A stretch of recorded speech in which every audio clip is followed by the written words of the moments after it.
짧게 하나만 하겠습니다. 지금 시간은 11시 반인데요. 오늘 아침에 새벽에 일어나서 6시에 서울의 종로구 북촌에 위치한 헌법재판소에 가서 1인 시위를 했습니다. 정확하게는 2인 시위를 했는데 1인 시위를 이제 번갈아 가면서 하려고 장영후 사장 동갑내기죠. 저는 연세대학교 나왔고 같은 신촌에서 서강대학교 나오신 분인데 둘이서 호흡을 맞춰서 부정선거 관련된 노력을 함께 하고 있죠. 그런데 둘이 이 헌법 소원을 제기한 게 있습니다. 지금 QR 코드가 찍혀 있는 사전 투표 용지를 QR 코드를 잘라내지 않고 떼어내지 않고 그대로 투표함에 집어넣고 그 결과로 그게 전자 개표기를 통과해서 디지털 이미지 형태로 서버에 남게 되는데, 그렇게 되면 헌법에서 보장하고 있는 비밀 투표 원칙이 무너진다. 그러므로 현행 공직선거법은 위헌이다. 그런 판결을 해달라는 헌법 소원을 제출했습니다. 그 헌법 소원 사건에 대한 심리가 늦어지고 있어서 다음번 4월 10일 이전에 다음 총선이 있는 내년 4월 10일 이전에 제도가 될 수 있도록 적어도 9월까지는 거기에 대한 위헌 판결을 인용해달라라는 내용의 1인 시위를 오늘 했습니다. 한 1시간 반 정도 했는데 처음에 그 조작이 잘 못 돼서 한 30분 정도 날아가고 1시간 약간 못 미치는 59분 동안 제가 방송을 했던 것 같습니다. 방송을 하는데 좀 오랜만에 하니까 앵커로 다시 돌아간 것 같았어요.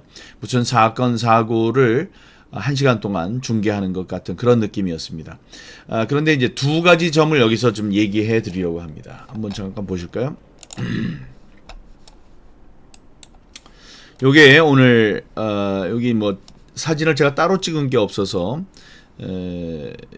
작은 얼굴로 크게 만들어야지.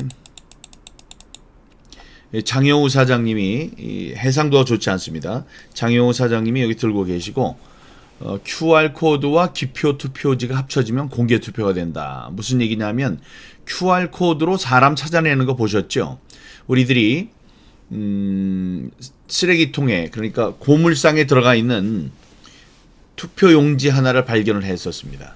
그러니까 바로 다음날 선관위에서 그게 누가 투표를 할 종이었는지를 알아냈어요. 그게 경주에 있는 무슨 연수원에 그 수용돼 있던 코로나에 걸린 환자의 투표 용지였다. 그런데 그게 충남 부여의 그 사전 투표를 하는 투표 용지였다라는 것을 자기네들이 발표를 했습니다. 그게 무슨 얘기죠? 그러니까 어떤 그 순서에 의해서, 법칙에 의해서 QR 코드가 이제 전달이 되니까 생성이 되니까 그 법칙을 알게 되면은 누가 투표를 한 투표용지였는지를 알아낼 수 있다라는 것을 자기네들이 무만결에 공개를 한 게 된 겁니다. 그런데 그때 발견된 투표용지에는 예를 들면 이런 투표지인데, 이런 투표지에는 이 QR 코드를 이제 블러 처리해 놨습니다. 잘 안 보이게 해 놨는데요. 여기에 이 기표가 되지 않은 투표용지였어요. 그러니까 지금 말씀드린 바대로 여기 있는 QR 코드를 분석을 하면 이게 누가 찍은 투표용지인지를 알아내는 겁니다. 그럼 어떻게 알아내느냐고요? 저는 몰라요. 선관위는 알아요. 선관위는 자기네들의 법칙이 있으니까 그 QR 코드를 읽으면 일련 번호로 해서 누가 투표를 한 것이다. 순서가 있을 테니까요. 이걸 발행하는, 전국적으로 발행하는 순서가 있을 테니까 그 순서로 알아낼 수 있다 이겁니다. 자, 그런데 여기에 김이박, 최정감, 여기 1번, 2번, 3번, 4번, 5번, 뭐 8번, 9번 중에 여기 뭘 찍었다고 합시다. 그럼 이 투표용지를 보면 이걸로 사람이 누구인지를 알고 그 사람이 누굴 찍은지를 알게 되잖아요. 그런데 이게 기표된 용지가 전자개표기를 지나가면서 디지털 이미지의 형태로 남게 됩니다. 이게 왜 남냐? 투표용지의 역할을 하는 거예요. 나중에 무슨 문제가 생겼으면 증거로서 이 디지털 이미지를 빼볼 수 있도록 그거를 다 보관을 하도록 되어 있습니다. 저장하고 보관하도록 되어 있습니다. 그러니까 누가 누구에게 투표를 했는지를 알 수 있는 그 투표 용지들은 디지털의 형태로 보관되어 있는 거예요. 지금 선관위는 무슨 얘기를 하느냐? 이게 보관되어 있더라도 우리는 보지 않는다 이렇게 얘기를 하는 거예요. 근데 이 사람들이 지금 신의가 있습니까? 불신이잖아요. 무신분립. 이런 것을 자기네들이 보지 않는다 혹은 남에게 주지 않는다라고 주장하고 있지만은 지금은 그럼 뭐 그냥 사람 좋은 사람이니까 내가 믿겠다 이런 걸로 통할 수 있는 게 아닙니다. 게다가 지금 해킹 이 사건으로 인해서 지금 선관위의 그 신의는 땅에 떨어진 상태죠. 그리고 이거는 뭐 믿는다 안 믿는다의 그 상황이 아닙니다. 예를 들면 마약, 대마초를 소지하고 있다. 대마초를 소지하고 있으면 소지한 것은 피우겠다는 것, 자기가 흡입하겠다는 의사가 있는 것으로 돼서 흡입한 것과 관계없이 갖고 있는 것 자체로 단속을 합니다. 다음에 학력고사를 보면 학력고사를 볼 때 그걸 보러 들어가는 학생이 핸드폰을 가방에 두고 왔어요. 아니면 주머니에 있었어요. 핸드폰이 주머니에 있었어도 자기는 그걸 들여다보지 않았다라고 아무리 주장을 해도 소용이 없습니다. 가지고 있었다는 자체만으로 그거는 부정행위가 되기 때문에 쫓겨납니다. 그래서 0점 처리가 되죠. 그것과 마찬가지예요. 이렇게 QR코드와 기표된 투표용지 두 개는 같이 있으면 안 되는 겁니다. 이거는 마치 불과 이 심지와 같아요. 다이너마이트의 심지와 똑같아요. 그러니까 이 두 개를 떨어뜨려 놔야 돼요. 근데 이거는 지금 붙어 있습니다. 그래서 이제 파생되는 문제가 두 개가 있는데 그 한 가지는 지금과 같이 헌법에서 보장하는 비밀 선거의 원칙이 무너진다는 거죠. 두 번째는 뭘까요? 이 오른쪽에 있는 걸 보십시오. 오른쪽에 있는 걸 보면 여기는 안 나오는데 여기에 나옵니다. 요게 이렇게 번호가 있죠. 요게 절취선이라고 되어 있는데 이게 바로 1년 번호입니다. 이 시도지사 선거에 이제 표로 예시가 되어 있는데 이건 당일 투표예요. 당일 투표라는 걸 어떻게 할 수 있느냐? 투표관리관에 인이 있지만 QR코드가 없으니까 이거는 당일 투표입니다. 당일 투표지는 이렇게 1년 번호를 여기 1년 번호가 있는 요 절취선을 잘라서 절취해서 따로 보관하도록 되어 있습니다. 이 절취선도 이 번호가 있기 때문에 이 번호를 선거인 명부랑 맞춰보면 누구의 것인지를 알 수 있죠. 그리고 여기에 도장을 찍으면은 이게 누구에게 기표를 했는지 알 수 있습니다. 그러나 이건 다행히도 1년 번호가 떨어져 있기 때문에 누가 누구에게 투표했는지를 알 수는 없어요. 이게 안전한 거죠. 그러나 지금 말씀드린 바대로 이거는 이게 QR코드가 있어요. QR코드가 있고 여기에 이렇게 기표를 할 수 있는 게 있는데 이게 떼어지지 않은 상태로 투표함에 들어갑니다. 오른쪽 거 보세요. 이렇게 여기 잘려 있죠. 보면 이렇게 요 부분이 잘려 있습니다. 요 부분, 요 삼각형 부분이 잘려 있어요. 그래서 이 기표한 것과 이 기표란과 이 누구 있는지를 알 수 있게 하는 정보가 떨어져 있는데 여기는 누구인지를 알려주게 하는 QR코드와 여기에 이렇게 동그랗게 해서 이렇게 복자를 쓰면 이 사람이 갑을당에 찍었다는 것이 나오게 되지 않습니까? 그런데 요게 지금 이렇게 이쪽 같이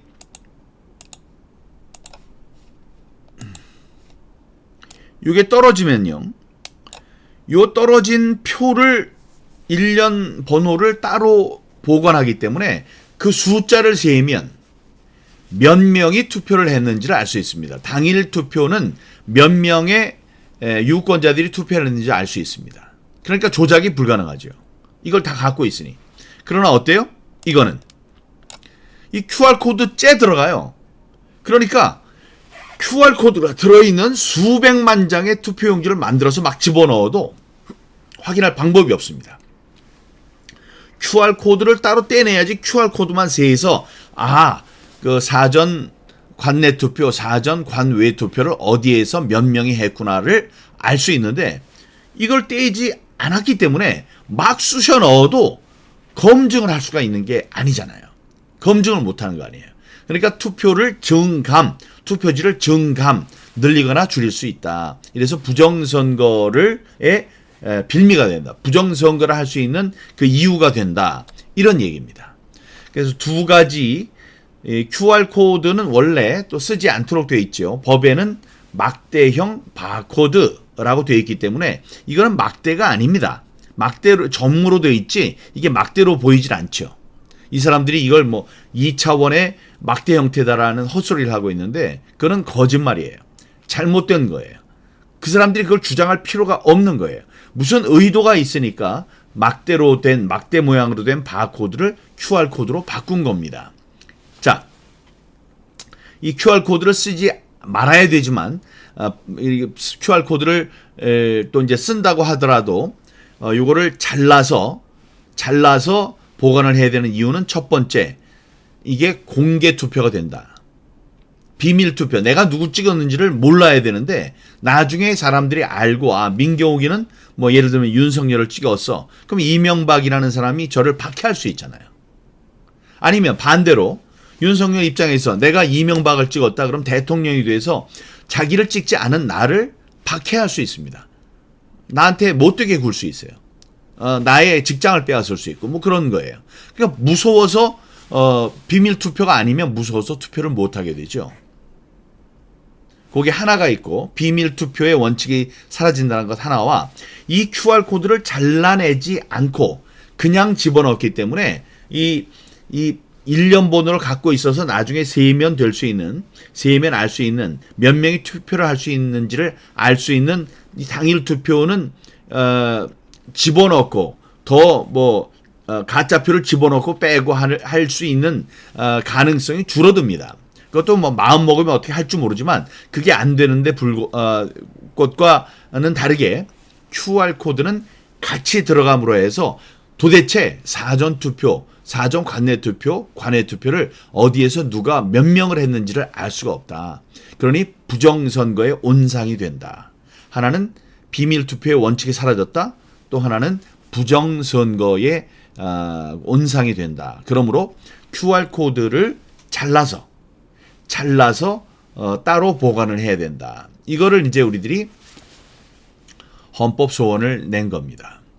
그러니까 헌법이 이제 위헌 소지가 있다는 위헌 소송을 제기한 거죠.